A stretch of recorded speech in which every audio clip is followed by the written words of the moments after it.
কখনো কারোর জীবনে কোনো জিনিস এতটাও এলোমেলো হয়ে যায় না যে সেটাকে তুমি আবার ঠিক করতে পারবে না। সবই ঠিক হয়, তার জন্য দরকার একটুখানি সময়, একটুখানি ধৈর্য, অনেকটা প্রচেষ্টা বা পরিশ্রম। তো যাই হোক, আজকের মতন জ্ঞানের কথা সাইডে রেখে আমি যেটা এখানে রান্না করছি সেটা কিন্তু হচ্ছে একেবারে নুন ছাড়া রেসিপি। অনেকেই বুঝে গেছো নুন ছাড়া কোনো রান্না আমি আর তুমি তো এরকম কেউ খাবো না। তো এই রান্নাটা হচ্ছে আমার পরিবারের সবচেয়ে স্পেশাল সদস্যের জন্য।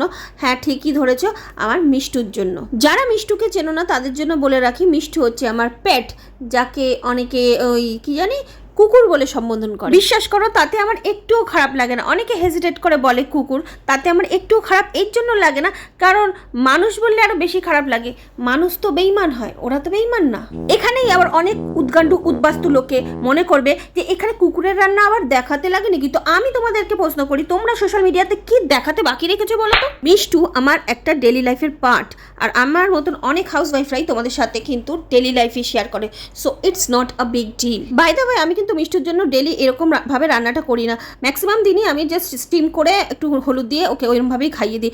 আমার মতন বাকি যারা পেট প্যারেন্টসরা আছো তারা বিষয়টাকে রিলেট করতে পারবে। এটা কখনো কখনো সপ্তাহে বা মাসে এরকমভাবে কিছু একদিন করে দিই। ভিডিওটা যদি তোমাদের ভালো লেগে থাকে কিংবা যদি না ভালো লেগে থাকে অবশ্যই আমাকে একটা কমেন্ট করে জানিও।